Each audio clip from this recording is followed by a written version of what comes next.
You're listening to Bright by Your Side with Jen Dyer. Up-leveling in the age of anxiety with groundbreaking science. Are you looking to live your life with more flow and ease? Every episode, she has enough surprising information and tips that you will be able to come away with at least one nugget that could change your life. You will learn to build resilience to stress and overwhelm, find joy every day, and manifest your dreams. Gain understanding of your little terrified human that is holding you back, and that brave, bright inner being that is nagging you to move forward. She's here to help you feel empowered to make that change. Bright by Your Side starts now. Welcome to Bright by Your Side, up-leveling in the age of anxiety with groundbreaking science. I am your host, Jen Dyer, here on Transformation Talk Radio. And today we are talking about ending infant colic, eczema, asthma, allergies, all kinds of preventing serious illness, mental and physical. So I found my next guest because I found this alarming research that C-section babies are 20% more likely to develop type 1 diabetes by the time they're 17. And if they have antibiotics in the first 2 years, they're even more likely. And it's because of their gut bacteria, their gut health. Now, I know that's fixable. So I'm thinking if we can fix babies' gut microbiota, are we preventing type 1 diabetes? So I was like, oh my gosh. So I started researching and who can help? Who can help? And there is a company called Tiny Health out there right now helping C-section babies repair their gut health and changing families suffering from a colicky baby in the house, like bringing peace to the house, ending all of these other things like the eczema and the acid reflux, all of that. So I reached out to them, and I'm so fortunate to have the founder and CEO of this company called Tiny Health. Now, Tiny Health will send a test to your house to test your infant's gut microbiota and then help you get what you need to fix your baby. This is just, it's amazing. Now, let me tell you about the founder and CEO, Cheryl Sew Hoy. She is a phenom. She has started multiple companies. She started a software company that sold to Walmart Labs. The White House recruited her to be the CEO of an international agency. Her background is in industrial engineering. She has a bachelor's and a master's from Cornell in industrial engineering, both of them on full scholarships. I mean, this person can do anything in the entire world. And Cheryl Sew Hoy has instead focused on healing infant gut health because it's that important. So I would like to welcome Cheryl Sew Hoy to our show. Please welcome and join us. Cheryl, thank you for being here. Thank you, Jen. I'm very honored to be here. And thank you for that opener. Got me blushing. But, I wish we can prevent all these conditions and truly heal a baby's gut. Eventually, maybe we will get there. I would say, we are in a pediatric chronic condition crisis where almost 1 in 2 school-going age kids have a chronic condition, like you mentioned, eczema, asthma, diabetes, type 1 diabetes, and all of that. And it becoming more normal doesn't mean it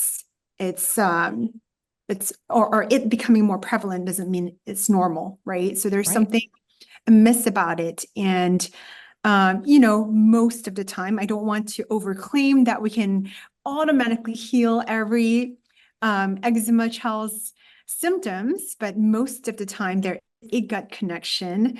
And you're right, like C-section babies, I had my first child, my first baby was C-section born, and she did have eczema, food sensitivities. She was very colicky, couldn't sleep very well. So all these very common baby symptoms is probably linked to her gut. Now, I didn't start this company, Tiny Health, until my son was born.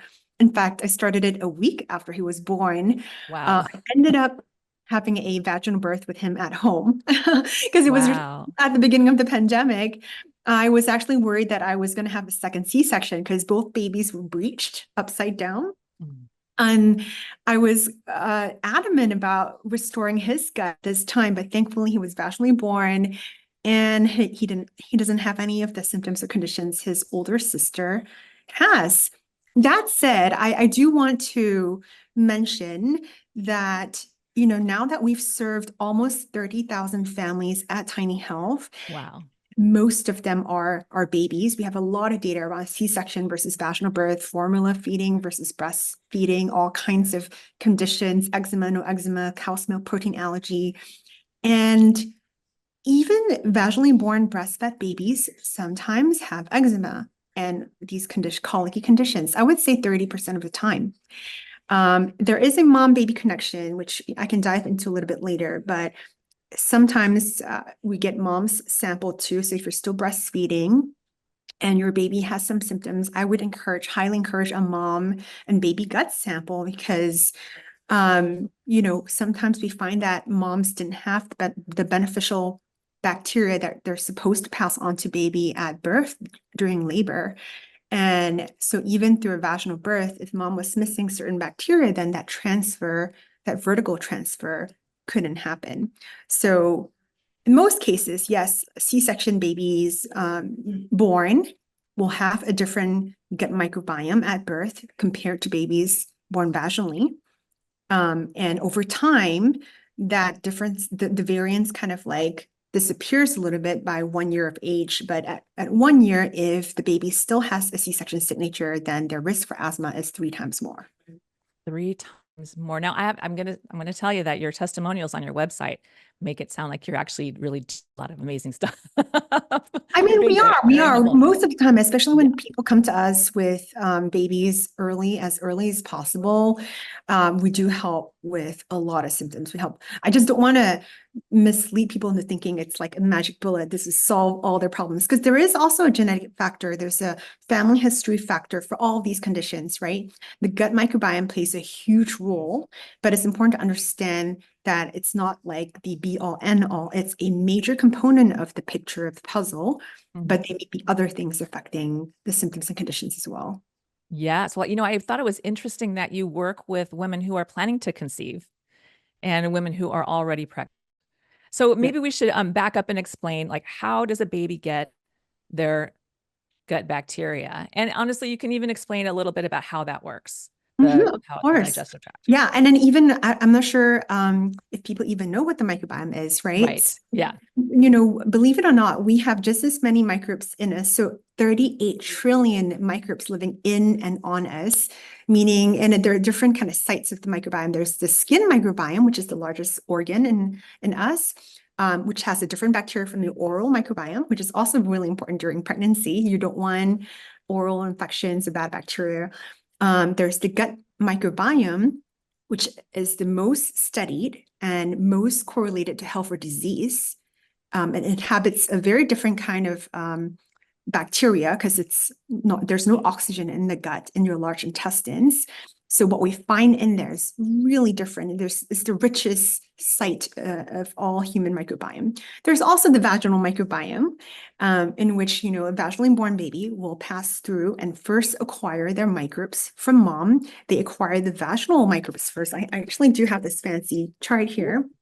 Awesome. That shows you, like, this is what the vaginal microbiome, healthy vaginal microbiome, should look like. A lot of the greens are the lactobacillus, which makes it an acidic environment, produces lactic acid. Lactobacillus, lactic acid makes sense. So this is kind of what the baby ideally passes through at birth or during labor. And it first colonize the baby's gut, because the baby is pretty sterile in the womb. There's no microbiome in the womb. And then this is the mom's gut microbiome. It should have technically this Y here is the BIVs, bifidobacteria. This is what we call now the missing microbe. A lot of adults, not just women, but just adults in general in the Western world, are missing bifidobacteria, a very beneficial bacteria that's very sensitive to antibiotics. So not just from medication, but potentially from food and water sources that contain pesticides and herbicides could really diminish the bifidobacteria. And so you want to make sure that mom during conception and pregnancy have good amounts of specific strains of bifidobacteria. So when the baby kind of gets born, passes through the vaginal canal, they first get, again, colonized by lactobacillus, but that doesn't stick around. We think that's just there to prime the baby's gut to then colonize these Ys if the mom has them. So how does the baby get the gut bacteria of the mom? We think, this is why the anus is strategically located next to the vagina. During the birth, some fecal fluid does come out and inoculate baby. And then through breast milk, breastfeeding, the mom's gut microbes continue to transfer through mom's breast milk and into baby's guts, because we have seen studies showing the transmission through breast milk of certain beneficial bacteria. And human is quite selective, which is like really amazing. We select for mostly beneficial bacteria to pass on to our children. Now, of course, if mom's gut and even dad's gut doesn't look very healthy, they can pass on disruptive bacteria too, but most of the time, it selects for beneficial bacteria. And why is this important? It's because these bacteria, these essential lacto and BIFs, are actually immune training bacteria for their lifelong health, or your child's lifelong health. So we mentioned earlier, we see colicky symptoms, atopic march symptoms, which is this progression of allergic disease that usually starts with eczema between 3 to 6 months or even a year. And kids with eczema have a higher risk of food allergies, which happens between 6 months and 2 years old, or food sensitivities, which is different. And then by age 6, they are at higher risk for asthma, and then hay fevers in adults. So all these allergic diseases are a sign, because all these allergic diseases are a sign that your baby's immune system isn't responding correctly as they should to dietary, respiratory, skin allergens, right? Which means that their babies, your baby isn't potentially trained by the correct balance of bacteria, the balance of the right kinds of beneficial versus potentially some unfriendly bacteria is needed to train their immune system. Right. And I've talked about in other shows about gut permeability happens because you have poor gut microbiota, which then the lining becomes permeable and toxins get out, and then you get the inflammation. And that's why all of these other things tend to be linked to gut permeability. So we're going to take a break in just in a minute. And I want to come back because I have a couple of questions about how it affects sleep, the baby's sleep, which is so important for families. And how does it train the immune system? And again, we can talk about how you test and you can test the entire family as well, which brings us back to if mom and dad have leaky gut or poor gut microbiota, that's definitely going to affect the baby. So we're just going to take a break here. And when we come back with Cheryl Sew Hoy, we're going to talk more about infants, making them healthy and building their immune system, giving you a night's sleep. It's going to be great. So stay tuned.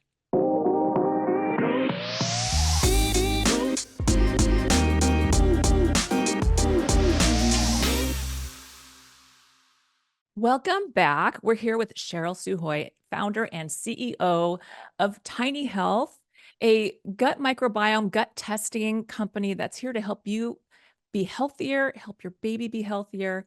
So we were talking about gut bacteria, gut microbiota, and how it works, how we acquire it.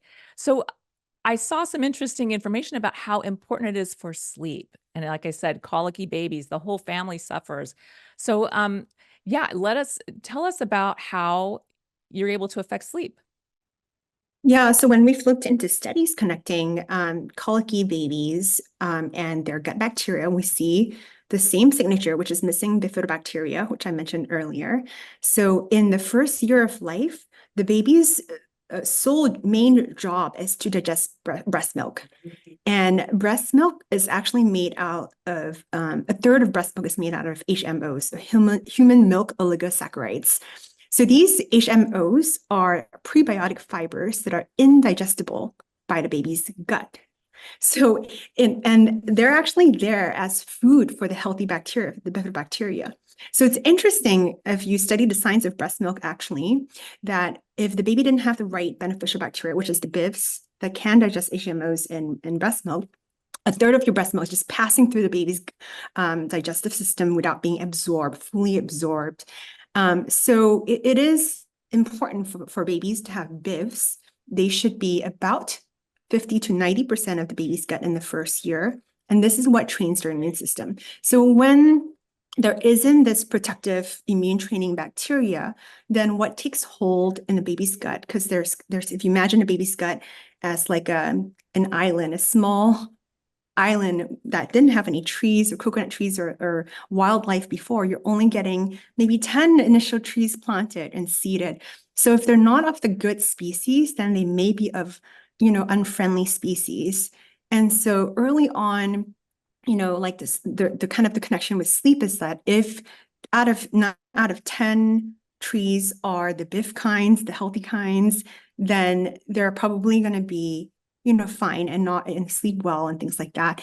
If 9 out of 10 of those coconut trees are of, species that are infected and, things like that, then you're going to get these colicky symptoms and your babies likely won't sleep well. So if you have a baby who isn't napping or sleeping well, I'm not talking about even sleep training, but there was a distinct difference between how long my C-section baby, my daughter, could nap, never more than 45 minutes, and how long my son, my vaginally born son, could nap. He can do 3 hours straight. Wow.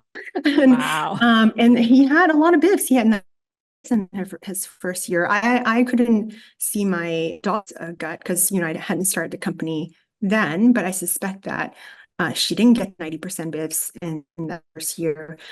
So there is a connection. If you do have a baby who has symptoms, there's no downside to testing because, chances are we may find something. And the more important part is once you find it, what do you do about it, right?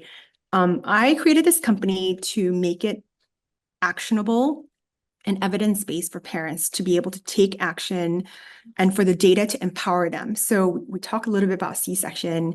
It's not about moms already have this burden of guilt from a potential unexpected C-section and whatnot. This is more to empower people to understand that there is a way to course correct if imbalances are found. And, sometimes we see C-section born babies initially with not so friendly guts, but over 3 months of breastfeeding, again, as I mentioned, the mom's gut bacteria can still transfer through breast milk. So breast milk can be very restorative and healing for a C-section baby's gut. And so then the resample comes back 3 months later and the baby's gut is almost perfect, So, yeah. It can be restored either through breast milk or if formula feeding, we can choose the right formula. There are certain formulas that have prebiotic fibers that can support the baby's gut more. And there are certain key strains of probiotics that are clinically backed that can also restore your child's gut. So that's why we think it's really important to check in. That's so great. So if I were a mom and I had a colicky baby, C-section or not, what do we do when we come to you? We get the home test, and then what happens? Yeah, it's just a swab like this. It's like a Q-tip, and there's no liquid. It's very easy. You're changing baby's diaper 8 times a day anyway, probably. And you're swabbing just a little bit of stool from the diaper. This is just peanut butter. Don't worry. I was like, wow, that's real. I know, no, it looks real, but peanut butter works the same. And then you hear the click, and that keeps the sample preserved. There's a little bit of discoloration here because that's the preservation that preserves the microbial DNA of the gut microbiome. And then you mail it in. There's a prepaid envelope. Drop it into USPS, and then within a few weeks, you'll get a report back. It's an interactive report. There's a PDF that you can also forward to your practitioner if you're working with one. We offer calls as well, like the calls included in your kit, your product. You can call one of our microbiome specialists to discuss the results. Because sometimes, our report can only share so much. The gut microbiome is very complex. Yes. Simpler in kids, but ask your kid, if you have an older child that you're testing, you can test your 3-year-old, your 5-year-old. The older your child is, the more complex their microbiome is. it takes a person to sometimes walk through the nuances and map back to the symptoms you may or may not be seeing and explaining what the connections are and then again, more importantly, what can you do about it from a dietary, supplement, and lifestyle perspective. I love that. So, and it's so easy. So if you have, if you have kids who are always getting sick, older kids even, they're getting the ear infections and they have the allergies and things like that. I mean, I highly recommend just doing the test and finding out if they need something added to their diet that would really help them and benefit them. Yeah, and on that point, the first 1,000 days of the gut microbiome of a child is when it's rapidly evolving. So our test is the only test in the market that maps to the reference ranges adapted for that age. So a 3-month-old who hasn't started solids, their gut microbiome, the metrics that we measure in the report will be different from a 9-month-old whom we assume would have started solids and should have for diversity reasons, will be different from a 2-year-old who's probably been exposed to daycare, and different from a 5-year-old and a 10-year-old. So our ranges change according to our baby's age. It changes according to the pregnancy stages as well. So first trimester to third trimester, your metabolic health in your gut changes as well. So we adapt to that. We have a vaginal test as well for the conception and pregnancy stages. So it really is adapted to the first 1,000 days. So what I wanted to say here is that, it's always a good idea, and, knowing what I know about the science behind the evolving gut of the child, to get a snapshot of what's in your baby's gut as soon as possible, because one day, not everyone, but most kids get ear infections or something that requires antibiotics. And antibiotics, depending on the type and the dosage, could really wipe out your child's microbiome. The younger it is your child's exposed to antibiotics, the more their guts are wiped out, and certain beneficial bacteria like bifidobacteria and Akkermansia and diversity takes a hit, and they may never come back if you don't take good care restoring them. So I always would recommend that even though you don't have any symptoms right now, no real concern, take a snapshot of your baby's gut right now, or your child's gut, or even your gut as an adult. And so that in the future, if you are changing your diet severely, taking a new supplement, having to take a certain medication, you can then retest to see what changed. So how to course correct, how to restore, if certain beneficial bacteria has, now is now missing. Yes, because so many people are on multiple medications. Even just antidepressants are known to hurt the gut microbiota as well over time. So I totally agree that, and I love the fact that you do the entire family. So you don't have to go one place for the baby and the rest for the family. You can actually do it all right there, and you have it all. And I believe you have an app that you would then look at, or you just get it's kind of a mobile web. It's just a okay. login. There is a PDF that you can download that most physicians and practitioners prefer to read through. But the interesting part about family microbiome is, we have a lot of parents coming in to test their baby's microbiome. But, guess what? Your baby's going to grow up and eat the foods that you eat, Right. and live in the same environment that you are. So, it's important to focus on your child's microbiome because the early gut is the most malleable. And so it's easier to change a child's microbiome if there were major imbalances, like maybe a few months, and it's the earlier you catch the imbalance, the easier to change, versus you and I, it took me like 6 to 9 months to change my own gut and my vaginal microbiome as well. It takes time for an adult. You have to be really disciplined about your diet and supplement intake and things like that. So, so what I was trying to say is that, one, important to test. Why it's important to test early on, because your child's gut is malleable and easier to pull out those coconut trees that shouldn't be there and put in the right kind, or the weeds, so to speak. Pull out the weeds and put in the weeds, right? Yeah, the healthy coconut trees. And then for adults, the reason why you want to test earlier, in conception, ideally, because it takes time for the adult microbiome to change, right? And then as your baby grows too, so it's not, I think having that perception, or having the idea that your baby's going to eventually have the same habits lifestyle you have, it's important to check your gut as well, because we see family microbiomes converging to be the same. So I know if I get a family's microbiome test, if they're mostly eating the same foods together, if they're living together. There was one time we had they weren't even married yet, a couple, boyfriend, girlfriend, doing the test together. And I saw and I was walking through the report. I'm like, you definitely live together, because they're It's like identical. so similar. Yeah. Yeah. And I could tell, like, okay, maybe they're a couple, but they don't live together. How Your sweet. microbiomes merge. And then Yeah. I think in Q3, we are coming up with a feature, or maybe it's Q4, where we can actually show shared strains between family members. It's so And fun. that will be interesting to see how much you actually do share with your children. Yes. I mean, it's so fascinating just to have that knowledge is power. Even as adults is our gut microbiota. So I highly recommend everybody just get tested once and see how you're doing. And especially if you've been on medication. So I wanted to let you know that Cheryl has been generous enough to offer a 20% discount on all tests in your first purchase. And Actually, the link $20 off, not $20, sorry, $20 off. $20 off on your first purchase of any tests. And the link is below, and the promo code will be below as well. And I really highly recommend everybody do this. It will make your life so much easier, especially make you have less medication in your life. Think about that.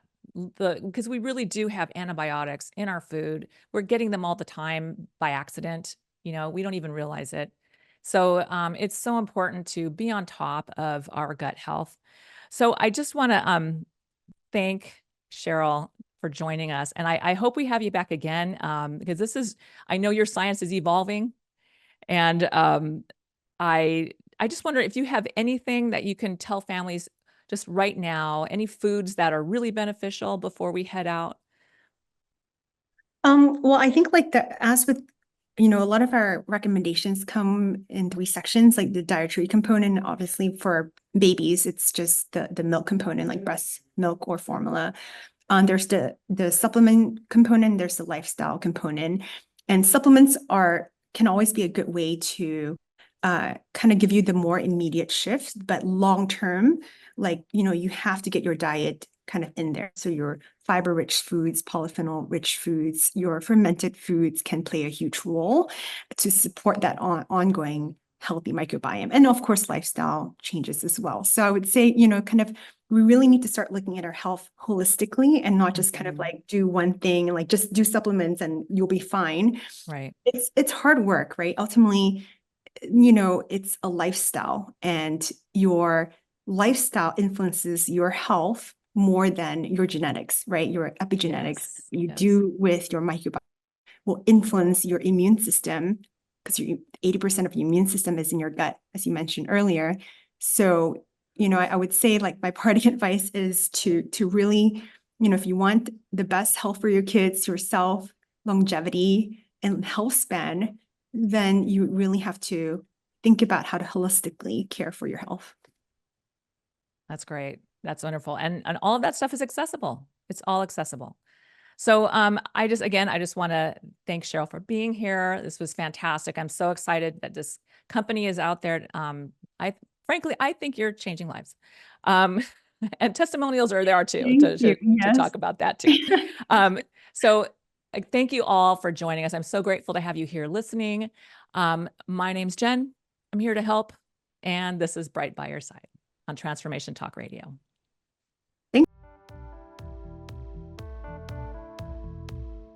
You have been listening to Bright by Your Side with Up-leveling in the age of anxiety with groundbreaking science on Transformation Talk Radio. If you are considering mental health medication for yourself or your child, please try this first. Life skills and gut health are keys to reducing anxiety. Let us show you it's easier than you think. Tune in every Wednesday at 3 p.m. Pacific time to feel optimistic about your own abilities and learn easy, proven ways to live life with ease. Become resilient to stress, anxiety, and overwhelm, and find joy. We're bringing you solutions to the problems stressing you out. We do the research for you and present it on a silver platter with a side of fun and laughter. Every show will leave you smiling, optimism, and joy in real time. To connect with Jen, visit brightbyyourside.com.